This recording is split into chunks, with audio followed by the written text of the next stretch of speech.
video today is something I've been excited to film for a long time. And don't mind the appearance, this is real mom life. This is what I look like today. Stains on my shirt. My baby's napping right now, so this is what motherhood looks like for me today. Really excited to make this video because I wanted to address the topic of when is the right time to have a child? When do you know when you're ready? Because most women don't know, is the truth. Most women do not know. I definitely fall into that category. And for a long time, I felt so alone with that, I have to say, because I know so many mothers or people who know without a question that they want to be a mother. What I can tell you, one of my main feelings is about that is that I was jealous.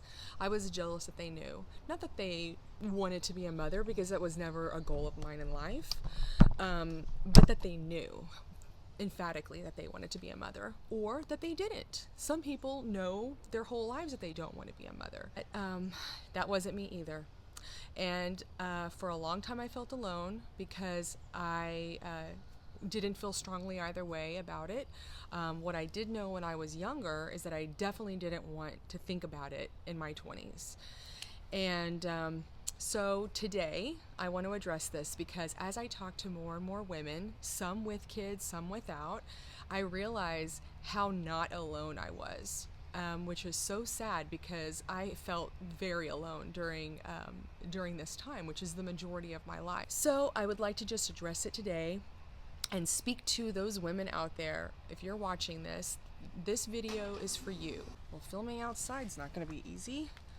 Okay, the person I am making this video for is the woman out there who doesn't know what she wants, who maybe is 50-50 or 40-60, but she does not know for sure if she wants to have kids or not. So I am speaking to you. A little bit of backstory on how I used to feel, because at this point now, I am a 43-year-old woman with one child. So I did not have a child until my 40s, my early 40s. But for the majority of my life, I really wanted nothing to do with children. I enjoyed being around them and enjoyed playing with them and things, but I definitely didn't want my own. I am the oldest of 3 kids, and I always had felt from a very young age that I had a lot of responsibilities with my siblings, which many older kids do. In my teenage years, I remember thinking, I do not want children.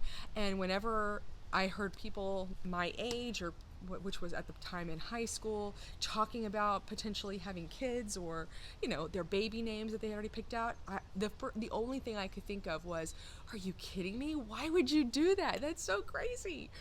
So jumping into motherhood, or even dreaming about it or thinking about it, was not in my headspace. I was not thinking of things in that way, didn't find the conversation interesting at all, and tended to gravitate towards people who either didn't want kids or those kinds of things never came up.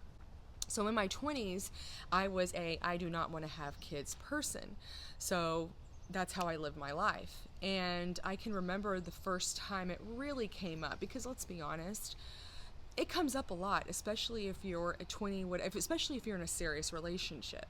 At the time, I was in a serious relationship in my 20s, and one of the top questions are, when are you going to get married? At the time, I wasn't married, but people will love to know, when are you going to get married? And the second follow-up question is, when are you going to have kids? Not if you're going to have kids, but when. So when are you going to get married, and when are you going to have kids? Those are the two things people love to talk about. About my late 20s, around 28, so I was going to see my doctor, my gynecologist, like I said, and it was an annual visit, nothing new. It was the first time, though, that she had asked me about my interest in having children. And I was taken aback by this because there was no context for this conversation. She didn't ask any other follow-up, any questions preceding that, like, oh, I've been seeing you for a while. Have you thought about any kind of future plans, maybe with children, or, future plans with your body that you would like to discuss with me? Have you had any thoughts or questions? No, she didn't ask me that. She came straight out and said, do you plan on having children? Like I said, 28 years old. I was immediately put off guard, slightly annoyed and slightly offended by this question, and I said, I don't know. Right now the answer is no, but the real answer is I don't know. She said, well, you better start thinking about it. You are 28 and you need to start thinking about it at this age, and left it at that. And let me say, that really angered me. I don't know. I mean, I know why, because I just felt like very cornered by the whole conversation and very defensive. But now in retrospect, I know what she was implying or what she was saying, not saying. You know, she was basically saying your biological clock is ticking, which is extremely annoying and frustrating to even mention in this because most women hate to hear that. But that's basically what she was saying. I told her I did not know what I wanted at this point. I'm not planning on having children, but I don't know. And she said to start thinking about it. Like, now is the time to start thinking about it. I left. I didn't think about it. So at that age, like I said, late 20s, in a serious relationship with someone who was in line with me, who was open if I was, but wasn't concerned about it. So I just continue living my life, not planning, not thinking about it, and not worrying about it, certainly. But it was in my mid-30s that I started to think about it again. So by this age, I was like, I don't really know how I feel, but I want to start thinking about it now. So at this point, I'm about to go through a divorce and start to realize that going through my divorce, that it is something that I'm interested in trying. And so I started thinking about it a lot. The ideal for my future. What would I regret not doing? And one of the things that kept popping up was not that I would regret not having children. It was knew that I would regret if I didn't try. That became very obvious to me. So I came to terms with this understanding, freshly divorced, realizing I am now going to be that person jumping into the dating market, who is now going to be telling potential people that I'm dating, I would like to try to be a mother. So if that is not of interest to you, please let me know. I couldn't even believe it. It's like I was in a twilight zone. I used to hear friends of mine or other people who were in that position and saying that thing on dates, and I would remember thinking, are you crazy? That would scare the living daylights out of anybody, especially me. But here I was. I just went with it, trying not to judge myself and hating myself for judging other women in that same position, because I know I did. And anyway, I was upset that I judged them for that, because I now completely understood why they were doing it. I ended up falling in love and dating somebody in my late 30s who was interested and willing to have a child with me. And we got married, and shortly before we got married, we had to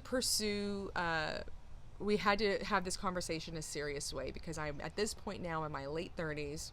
My now husband, who is older than me, we knew we were going to not be able to conceive a child naturally. So in order to have a child, we would have to pursue fertility assistance, so probably through IVF. So I am now a few years outside of I didn't even want to think about having children, and now I find myself making an appointment at a fertility clinic.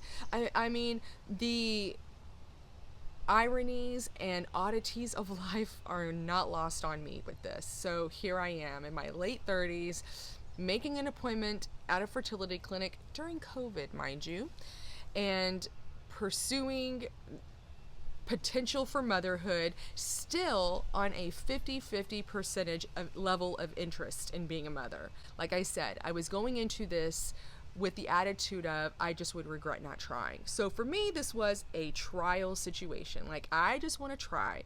If I get pregnant, great. If I'm not, great too. I will live a full life regardless. So we pursue IVF.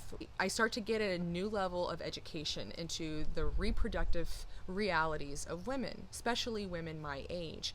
And to say that I was shocked is putting it mildly. I was utterly flabbergasted at the realities I was about to face. And I had no reason before to believe that I would have any fertility issues. And I should actually say, so this video is about when I decided to have a child, and now I'm talking about my fertility journey, but let me just say, this is a piece of the puzzle, so it will become clear here soon. Back to my IVF consultation with our doctor, we get the facts, and we quickly learn why or what this biological clock is that is so popular to talk about amongst doctors and their patients and just society in general, and what it actually means. And what I learned was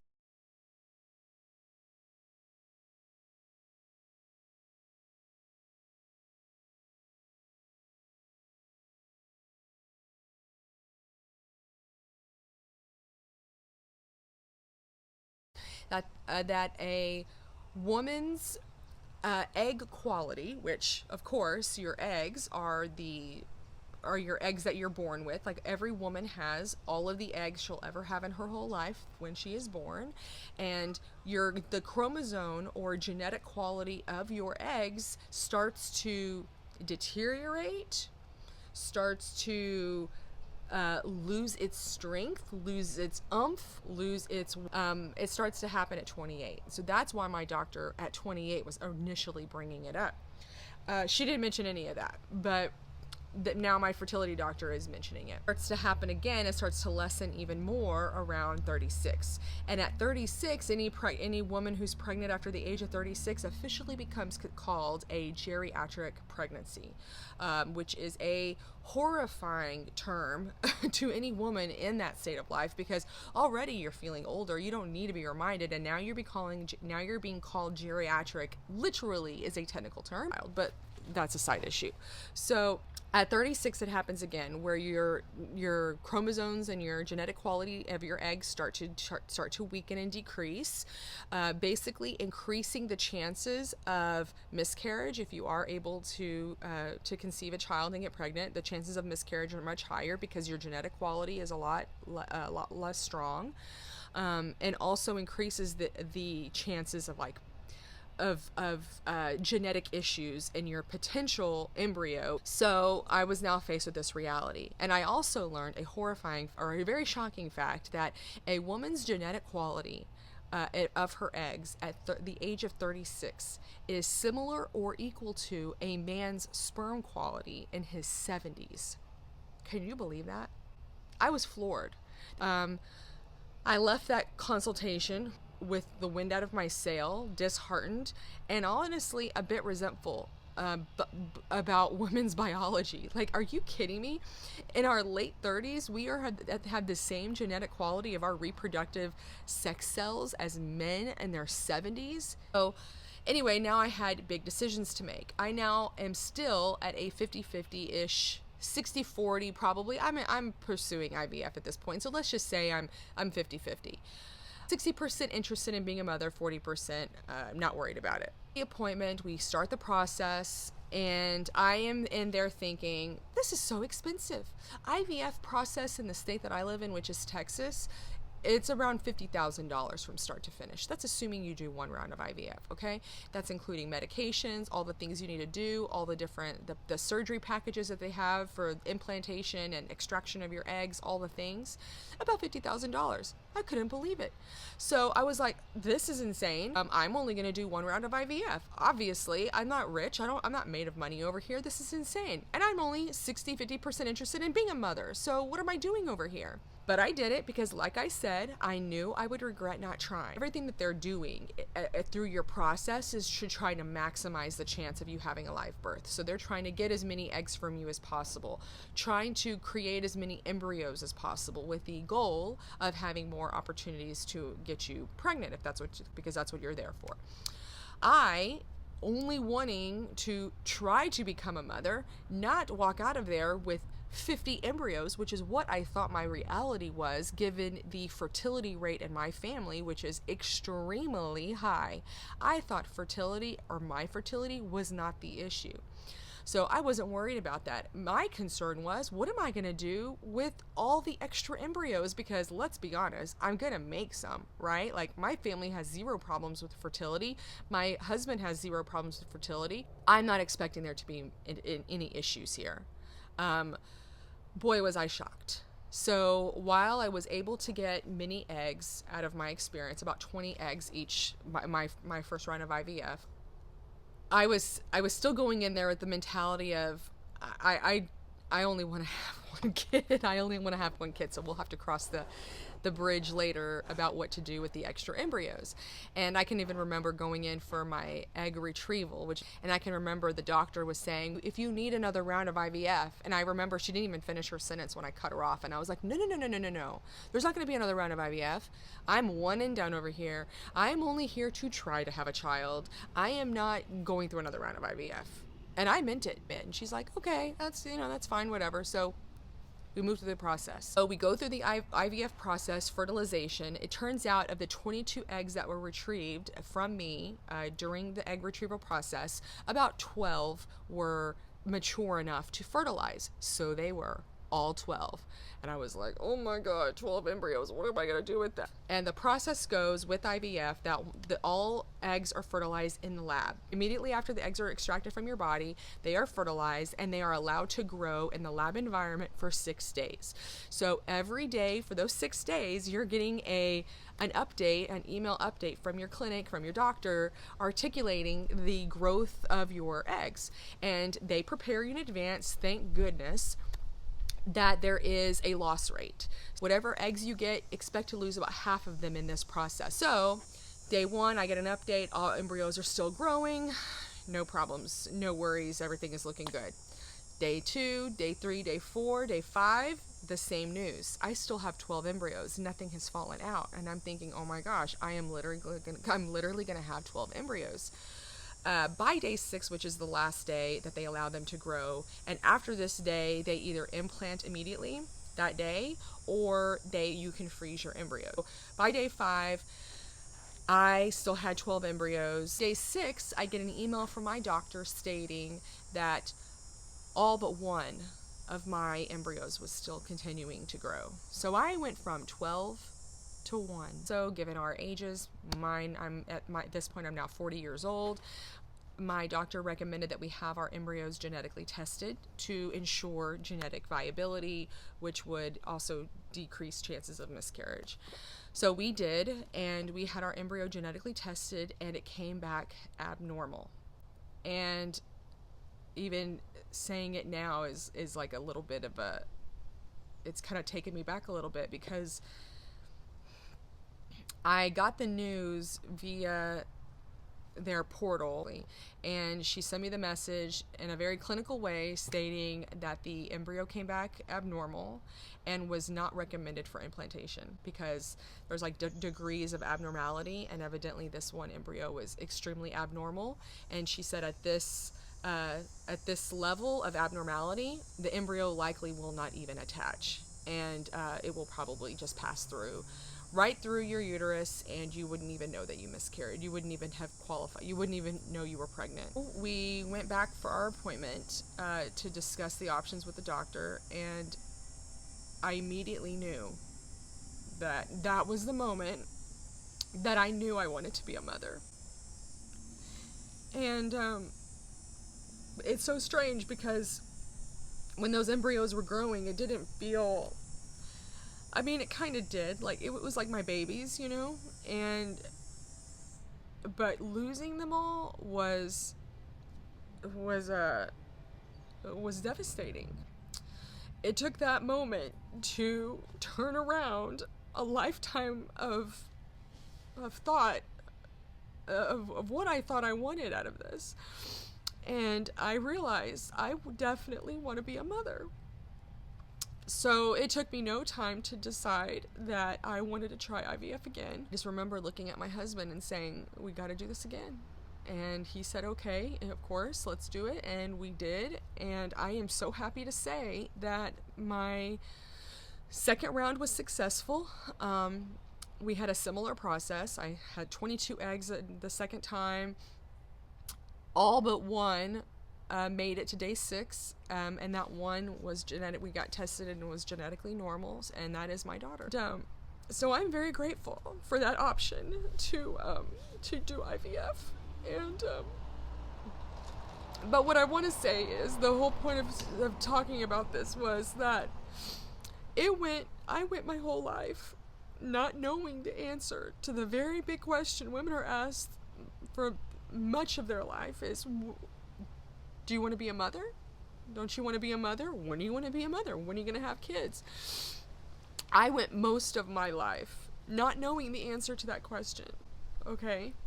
And I am now in a position, in a place in life where being a mother is one of the most important and proud experiences I've ever had in my whole life, and I'm so grateful to have the opportunity to experience it.